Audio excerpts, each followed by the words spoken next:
So we're continuing with the article of Rabbi Ashlag, Arvut, Mutual Responsibility. Who wants to read for us verse number 27? Bien. Sin embargo, según todas las declaraciones que hemos hecho desde el comienzo del ensayo hasta aquí, aprendemos que el verdadero significado de los escritos, que su función debería ser como una negociación de propuesta y consentimiento, es decir, que Él realmente les ofrece en estas palabras toda la forma y el contenido que se encuentra en el trabajo en la Torah y Misbot y toda la recompensa que tiene para dar, que es merecedora de ser escuchada, ya que la forma de trabajo en la Torah y Misbot está expresada en las palabras, y seréis para mí un reino de sacerdotes, ya que reino de sacerdotes significa que todos ustedes, desde el más pequeño al más grande, sean como sacerdotes, de la misma manera en que los sacerdotes no tienen parte ni terreno ni posesiones materiales en la tierra, ya que el Creador es su terruño. Así toda la nación se organizará de manera tal que toda la tierra estará consagrada por completo al Creador. Thank you. So what he's saying here, Rabbi Ashlag says, if you remember what we learned last time we talked about the revelation on Mount Sinai. That on Mount Sinai, God was saying to Moses to tell the people of Israel that we have a contract between us, right? That was like revelation of Mount Sinai. What was the contract? God says, what I'm asking from you is to be a nation of holy priests, a nation of priests. And it's not clear, what does it mean that God tell us to be a nation of priests? And we know that priest means people that were channels to reveal the light of God for the rest of the people. And the priest, after walking forward, they actually came into the land of Israel. And then Joshua was the leader after Moses, right? And Joshua gave every tribe a certain territory in the land of Israel. And every tribe, there were 12 tribes, but the priest didn't have their own place, their own territory. Means the priests were people that were serving God 100%. Without thinking, what about me? What about my salary? What about my vacations? Priests were people, God, I'm your servant 24/7. Does it mean that you cannot go to vacations?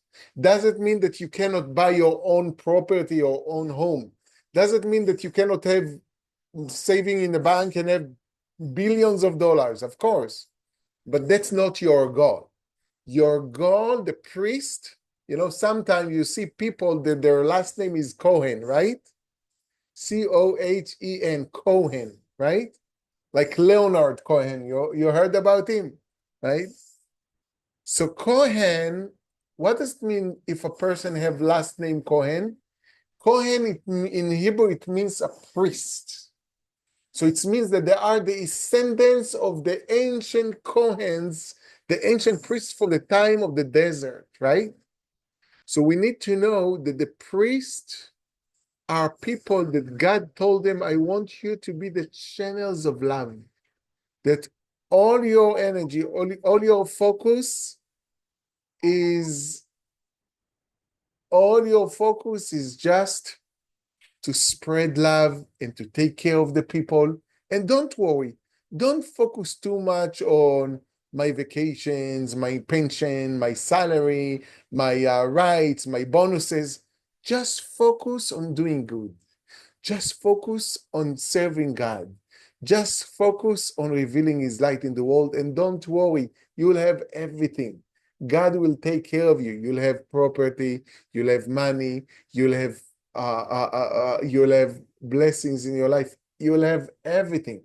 Just the focus of your life would be, God, I'm your channel, right? So what God is actually telling Moses to tell the people of Israel, God is telling them, I want you, all of you, to be kingdom of priests. I want on Mount Sinai, God says to the millions of people of Israel, I want you to commit. I want you to sign the contract.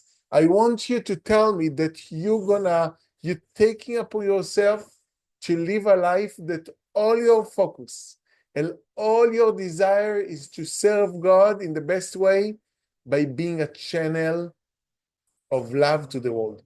Now, does it mean that a person now need to go and do something different? Let's say a person is a teacher in the school, or a person is working as an attorney, or a person is working as doing building buildings. Doesn't matter what a person is doing. The focus is wherever I am and whatever I'm doing, how can I spread love? How can I spread light?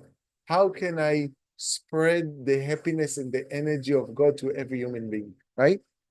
And that's what God told the people of Israel. And actually, that's what God told all of us, because every human being in the world supposed to eventually get to that level that they understand that the biggest merit of life and the ultimate joy of life is to be like a priest, is to be a pure channel of God, to spread the unconditional love of God in the world. Please continue to read. Y ningún individuo tendrá que ocuparse de ella, de la tierra, más que para cumplir las misbot del Creador y de satisfacer las necesidades del prójimo, para que no le falte a su amigo ninguno de sus deseos, de manera tal que ningún individuo necesitará preocuparse por sus propias necesidades.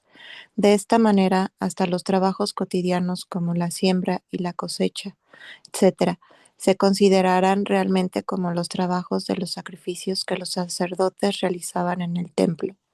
Porque, ¿de qué me sirve cumplir las misbah de sacrificar una ofrenda para el Creador? ¿Qué es una misbah de harás? O si cumplo con el precepto de harás de amar a tu prójimo como a ti mismo, resulta que el que cosecha su campo con el fin de alimentar a su prójimo se asemeja al que ofrenda un sacrificio al Creador. Además parece que el precepto de harás de ama a tu prójimo como a ti mismo es más importante que el que ofrenda un sacrificio, por lo que hemos demostrado antes. Puntos 14-15. Thank you. So it's like what we just talked about, right? We just talked about the idea of, okay, 1 second.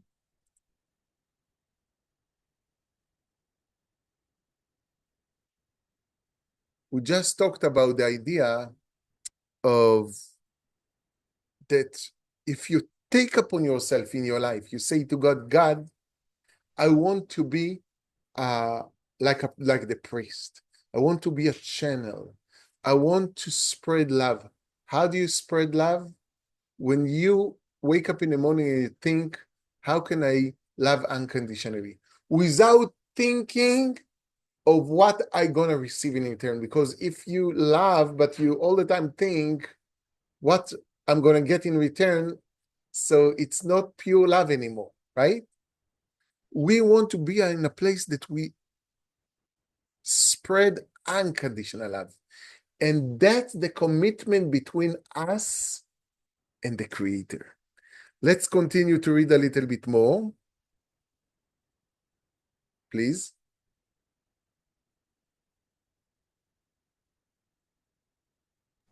Sin embargo, este no es el final del asunto, debido a que toda la Torá y las mitzvot les fueron dadas con el único propósito de purificar a Israel, que es la purificación del cuerpo, por lo que después será recompensado con la verdadera recompensa, que es la adhesión a Él, lo cual es el propósito de la creación. Y esta recompensa se expresa en las palabras una nación santa, y a través de la adhesión a Él nos volvemos sagrados. Como está escrito, serán santos para el Señor, porque yo, el Señor tu Dios, soy sagrado que los santifico. 1 second, Y just 1 puedes, second, 1 second. okay. So God says that as you focusing to share and to love and to stop to think about yourself, what you do, you purify yourself. You become a pure channels. And when you become a pure channel, you become closer and closer to God, because God is the force of unconditional love. And more we live our life with thoughts of how can I be loved unconditionally, closer I get to God, and eventually we get to a level that we call it unification with God, that we become unified with God. And that's what God says, and you become a holy nation. What does it mean to become a holy nation? That's the gift, that's the reward of the effort that you constantly gonna do to make effort to spread love and light. The reward will be that you'll become holy and you'll become unified with me. So when you're unified with God, it means everything. It means all the love and all the pleasure and all the joy in the world. Let's now just read all the way till the end, please. Yes. Y puedes ver que en las palabras reino de sacerdotes se expresa toda la forma del trabajo que gira alrededor de ama a tu prójimo como a ti mismo, es decir, un reino formado solo por sacerdotes, que el creador es su terruño y no tiene ninguna posesión material propia de todas las posesiones materiales, y obligatoriamente debemos admitir que esta es la única definición a través de la cual podemos entender estas palabras de un reino de sacerdotes, ya que no se puede interpretar en lo que no se refiere en lo que se refiere a los sacrificios en el altar, porque no se puede decir esto de toda la nación, ya que ¿quiénes son los que tienen que hacer sacrificios? Además, con respecto a tomar regalos del sacerdocio, ¿quién los darían? Y también para interpretar la santidad de los sacerdotes, ya que se ha dicho, una nación santa, lo que sucede es que obligatoriamente todo el significado de esto es que solo el Creador es su terruño, que carece de toda posesión material para sí mismos. Es decir, la extensión de ama a tu prójimo como a ti mismo, que incluye a toda la Torá. Y en las palabras una nación santa se expresa la recompensa completa, que es la adhesión de Bekut. Thank you. You're So welcome. again, yeah. So he says that's what we just talked about. That the priest, when the temple, when we're talking about the temple, they used to do the different work inside the temple, like to do sacrifices and different kind of things. That was the priest. But it doesn't mean that we as priests, that's what we need to do. It doesn't mean that, we need to go to the temple and to sacrifice, to do the sacrifices. But what we need to do is to sacrifice the ego, right? The ego is the thing inside us that is very stubborn, that we all the time kind of doing calculations. If I'll give, what I gonna get? That's what I need to sacrifice. To get to a place that I'm not doing calculations. I'm sharing love, unconditional love. And I know that when I behave like that, my reward will be to be connected with God, which means unconditional love, and I love everything in my life. That's it. That's the contract between us and God, right? So we finished 27. Sergio, if you don't mind.